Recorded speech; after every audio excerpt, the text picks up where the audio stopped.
այսպես շարունակում ենք Python-ի խնդիրների դիտարկումը, հիմա դիտարկենք այս 3 խնդիրները, որոնք ընդհանուր մեկ վիդեոյով փորձենք անդրադառնալ։ Ուրեմն գրեթե որ ավելացնում է dictionary մեջ key, նոր բանալի։ Ունենք այս մեր dictionary-ն, այս անցած խնդրից պահված dictionary-ն։ Հիմա սա մեջ ուզում ենք նոր key ավելացնենք, այսինքն նոր բանալի, այս ben, sin, սրանք բոլորը բանալիներ են։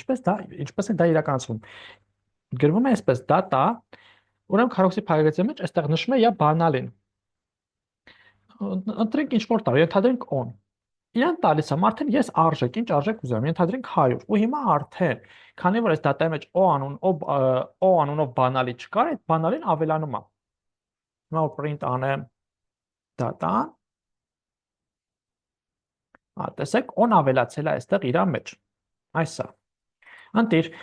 իսկ ինչ եթե օրինակ այնպեսի տար ավելացնեմ, որ արդեն իր մեջ կա, օրինակ այս ավելացումից հետո, լավ եկեք սա ինձ տուն, մի հատ էլ ավելացում անեմ data,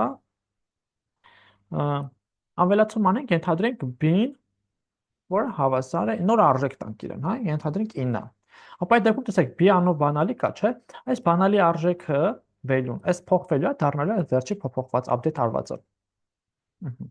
Հա, այստեղ չենք տեսնում, այդ print անենք հետեր, որ տեսնեք։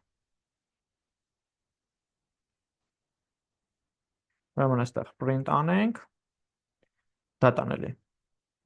Ընտիր, հիմա աշխատացնենք։ Տեսեք,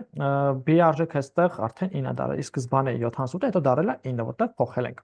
Սա ուրեմն երկրորդ խնդրի հետ, հաջորդ խնդիրը, ուրեմն գրել ծրագիր, որ ստուգի dictionary-ում տրված բանալին կա, թե չկա։ Սա մեր dictionary-ն է, հիմա պետք է օրինակ ստուգենք, իր մեջ այդ բանալին կա, թե չկա, այդ բանալին կարող է որոշի ծրագրի աշխատանքի ընթացքում, բայց ես պարզության համար այսպես երկու մոտեցումներ ցույց տամ։ Օրինակ ուզում եմ իմ dictionary-ում ստուգեմ, ենթադրենք ինչը t տառը կա, մեջը թե չկա, t-ն սպայն ունենք, չէ՞, մեջը։ Ոսում ենք t in data, թե ոչ։ Հիմա սա քանի որ կա մեջը կտպի true։ Տեսեք true-ն տպեց։ Հիմա եթե ես փոքրատարը սարքեմ մեծատար, ապա տպեց false, որովհետև չկա։ Նույնը value-ի համար, եթե օրինակ value ենք ուզում, այստեղ գրում ենք data.value կլոփարագծել ու արդեն արժեքը դրա մեջ ենք ման գալիս։ Սա այսպես եւ հաջորդը գրել ծրագիր, որը երկու dictionary կգցեն իրար։ Սա մեր dictionary 1-ն է, հիմա եկեք մի հատ ուրիշ dictionary-եր հայտարարենք, ուրեմն data 2, այստեղ եկեք գրենք data 1։ Data 2-ը հավասար է, ուրեմն այսպես։ Այս մնացածը մեզ չեն հետաքրքրում։ Սրան կարամ մաքրեմ։ Data 2-ի մեջ ուրեմն գրենք հետևյալ կերպ։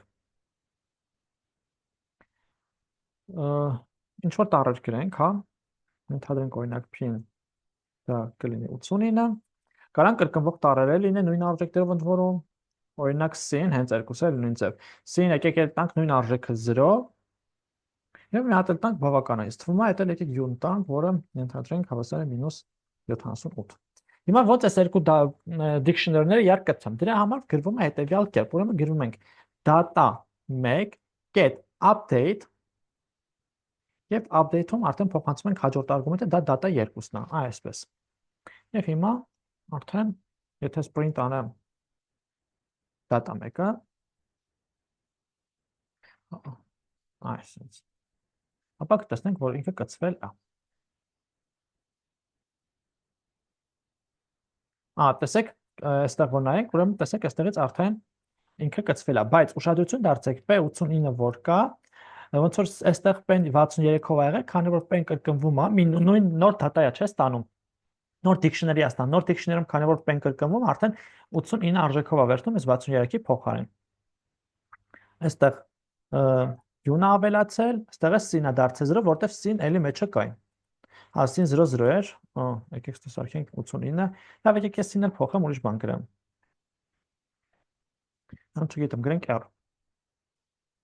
Տեսեք, r-ն ու u-ն վերջում ավելացան։ Վերջ ընկերներ, այսքան այս խնդիրների հետ կապված, եթե հարցեր կունենաք մեկնաբանության դաշտում գրեք, սիրով պատրաստ եմ պատասխանել բոլոր հարցերին, չմոռանաք բաժանորդագրվել YouTube-յան ալիքին, տարածել վիդեոկուրսերը, որպեսզի բաց թողնեք առջևում եկող այլ ավելի հետաքրքիր խնդիրներ իրենց հետաքրքիր մոտեցումներով։ Լավ մնացեք, կհանդիպենք։